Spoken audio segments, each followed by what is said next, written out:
સમાચારોમાં આગળ વાત કરીએ ભાવનગરમાં વધુ એક હત્યાનો બનાવ સામે આવ્યો છે। તીક્ષ્ણ હથિયારના ઘા મારી યુવકની હત્યા કરી દેવામાં આવી। તરસમિયા રોડ પાસે આ હત્યાનો બનાવ બન્યો, જ્યાં મૃતકની બોડીને પોસ્ટમોર્ટમ અર્થે સરકારી હોસ્પિટલમાં ખસેડવામાં આવી છે। હત્યાનો બનાવ બનતા સરકારી હોસ્પિટલ ખાતે લોકોના ટોળા એકઠા થઈ ગયા। પોલીસે હત્યાની ફરિયાદ નોંધવા તજવીજ હાથ ધરી।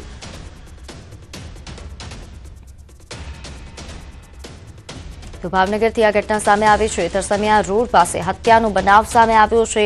ભાવનગરમાં હત્યાના બનાવો દિવસે ને દિવસે વધી રહ્યા છે, ત્યારે વધુ એક હત્યાનો બનાવ સામે આવ્યો। તો મોરબીમાં વાહનો પર પથ્થરમારો કરાયો। રાજપર ગામ પાસે રોડ પર પથ્થરમારાની ઘટના સામે આવી। પથ્થરોના ઘાથી અનેક વાહનોને નુકસાન થયું। અજાણ્યા લોકો આ પથ્થરોના છૂટા ઘા કરી રહ્યા છે। લોકોએ પોલીસને જાણ કરી, ત્યારે મોરબી તાલુકા પોલીસે ઘટના સ્થળે પહોંચી તપાસ હાથ ધરી છે। તો રાજપર ગામની આ ઘટના છે। અહીં પથ્થરોના ઘાથી અનેક વાહનોને નુકસાન થયું। અજાણ્યા લોકો દ્વારા આ રીતે પથ્થરોનો ઘા કરવામાં આવ્યા હોવાની વિગત પ્રાપ્ત થઈ રહી છે। સ્થાનિકો દ્વારા પોલીસને જાણ કરવામાં આવી, ત્યારે હાલ પોલીસ ઘટના સ્થળે પહોંચી અને તેમના દ્વારા તપાસ હાથ ધરાઈ છે। કોના દ્વારા પથ્થરમારો કરવામાં આવી રહ્યો હતો અને શા કારણે આ પથ્થરમારો થયો તે દિશામાં તપાસ હાથ ધરાઈ। તો વડોદરામાં ટ્રાફિક પોલીસ પર ગંભીર આરોપ લાગ્યો છે। યુવકને ઢોર માર માર્યા હોવાનો આરોપ છે। 3 ટ્રાફિક પોલીસે યુવકને માર માર્યાનો આક્ષેપ। મોડિફાઈડ સાયલેન્સર અને નંબર પ્લેટ ન હોવાના મુદ્દે યુવકને ઢોર માર માર્યો। બાદમાં યુવાનને પોલીસ વાનમાં બેસાડીને ટ્રાફિક કચેરીએ લઈ જવાયો। ત્યાં હાજર અધિકારીએ પણ ગુપ્તાંગના ભાગે લાતો માર્યાનો પીડિતનો આક્ષેપ છે। ઇજાગ્રસ્ત યુવકને શરીરે તેમજ ગુપ્ત ભાગે ગંભીર ઇજા પહોંચી છે। ઇજાગ્રસ્ત યુવકને સારવાર અર્થે સયાજી હોસ્પિટલમાં ખસેડાયો હતો। અહીં આક્ષેપ એવો પણ છે કે યુવકની માતા સાથે પણ પોલીસ દ્વારા હાથાપાઈ કરવામાં આવી। તો અમદાવાદના કાલુપુર રેલવે સ્ટેશન પર બબાલ સર્જાઈ। રિક્ષા ચાલકો અને આરપીએફ વચ્ચે મારામારી સર્જાઈ। આરપીએફ જવાનોએ રિક્ષા ચાલકને ઢોર માર માર્યો। પેસેન્જર ભરવા બાબતે બંને પક્ષો વચ્ચે ઘર્ષણ જોવા મળ્યું હતું। પોલીસ કર્મીઓ દ્વારા રિક્ષા ચાલકો પર લાઠીચાર્જ પણ કરવામાં આવ્યો। સમગ્ર ઘટનાનો વિડીયો સોશિયલ મીડિયા પર વાયરલ થઈ રહ્યો છે। તો આ વિડીયો સામે આવ્યો છે, જ્યાં મારામારીનો જે આ વિડીયો સર્જાયો હતો, જેમાં ખાસ રિક્ષા ચાલકો અને આરપીએફ વચ્ચે મારામારી થયા હોવાની વિગત મળી રહી છે। રાજ્યમાં અસામાજિક તત્વોને જાણે ખુલ્લો દોર મળી ગયો હોય તેવો ઘાટ સર્જાયો છે। ન તેમને કાયદાનો ડર છે, ન પોલીસના દંડાનો। જુઓ ત્રીજી આંખમાં કેદ થયેલો આ આતંક। રાજ્યમાં અસામાજિક તત્વો બેફામ, ન કાયદાનો ડર, ન પોલીસનો ડર, ન સીસીટીવીનો ડર। જો તમારા નામે અજાણ્યું પાર્સલ આવે તો ચેતી જજો, કેમ કે આ પાર્સલ ચોરીનું બહાનું હોઈ શકે છે।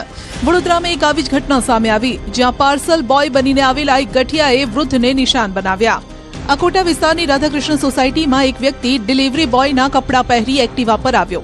વૃદ્ધને કહ્યું, તમારું પાર્સલ છે, સહી કરી દો। જેવા જ વૃદ્ધ પાર્સલ લેવા આવ્યા કે મોકો જોઈ વૃદ્ધના ગળામાંથી ચેઇન ખેંચીને ફરાર થઈ ગયો। આ ઘટના સીસીટીવી કેમેરામાં કેદ થઈ। દ્રશ્યોમાં આરોપીને પૂરપાટ ઝડપે જતો જોઈ શકાય છે। બીજી તરફ વૃદ્ધે બૂમાબૂમ કરી તો આસપાસના લોકો એકઠા થઈ ગયા। ઘટના બાદ હાજર લોકોએ પાર્સલ ખોલ્યું તો પાર્સલમાંથી બુંદી નીકળી। દબાણની ટીમ અને સ્થાનિકો વચ્ચે ઘર્ષણ। અમદાવાદમાં દબાણની ટીમ અને સ્થાનિકો વચ્ચે ઘર્ષણ સર્જાયું। શહેરના ઠક્કરબાપાનગર વિસ્તારમાં દબાણ દૂર કરવા ગયેલી એસ્ટેટ વિભાગની ટીમ અને સ્થાનિક લારી ગલ્લાવાળાઓ વચ્ચે પહેલા બોલાચાલી થઈ। ત્યારબાદ મામલો ઉગ્ર બન્યો। સ્થિતિ એટલી વણસી કે એસ્ટેટ વિભાગની ટીમને ત્યાંથી ભાગવું પડ્યું। આ ઘટનાનો વિડીયો પણ સામે આવ્યો છે, જેમાં કેટલાક લોકોને પથ્થરમારો કરતા જોઈ શકાય છે। હાલ આ મુદ્દે વધુ તપાસ હાથ ધરાઈ છે। સુરતમાં વાહન ટોઈંગ ટીમની દાદાગીરી। સુરતમાં વાહન ટોઈંગ ટીમને જાણે કે છૂટો દોર મળી ગયો હોય તેવી સ્થિતિ સર્જાઈ છે।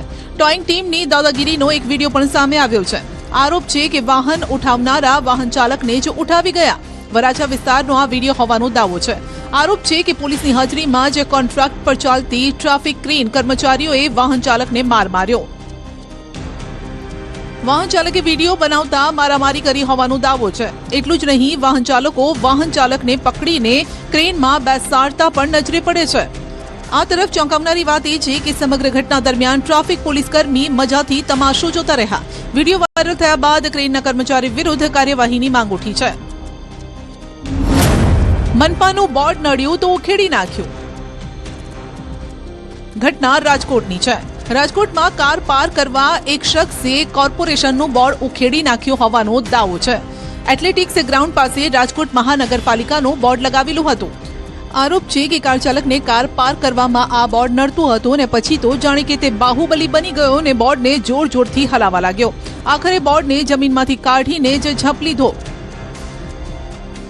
જો કે આપને જણાવી દઈએ કે આ બોર્ડ જે ઉખાડી રહ્યા છે તે બીજું કોઈ નહીં પરંતુ વજુભાઈ વાડાના ડ્રાઈવર હતા. આ તરફ વડોદરાના તરસાલીમાં યુવકનું અપહરણ કરી ઢોર માર મારનારા આરોપીઓ ઝડપાયા છે. સમગ્ર કેસમાં પોલીસે તાત્કાલિક ફરિયાદ નોંધી ગણતરીના કલાકોમાં આરોપીને દબોચી લીધા. પોલીસે આરોપી પ્રિન્સ ચૌહાણની ધરપકડ કરીને ઘટના સ્થળે લઈ જઈ રિકન્સ્ટ્રક્શન કરાવ્યું. પોલીસે આરોપીઓને કાયદાનું ભાન કરાવ્યું. મહત્વનું છે કે જૂની અદાવતમાં તરસાલીના યુવકનું 6 આરોપીઓએ રિક્ષામાં અપહરણ કર્યું હતું. બાદમાં યુવકને વાઘોડિયા હાઈવે પર લઈ જઈ પાઇપ ધોકા વડે માર માર્યો. પીડિત યુવક આકાશ સોનવણેને માર મારી આરોપીઓ ત્યાં જ છોડીને ફરાર થઈ ગયા. ફરિયાદ બાદ પોલીસે તપાસ હાથ ધરીને આરોપીઓને દબોચી લીધા. તો રાજ્યમાં છેલ્લા કેટલાય સમયથી ગુનાખોરીનો ગ્રાફ ઊંચો જઈ રહ્યો છે. આરોપીઓને જાણે કે કાયદા અને પોલીસ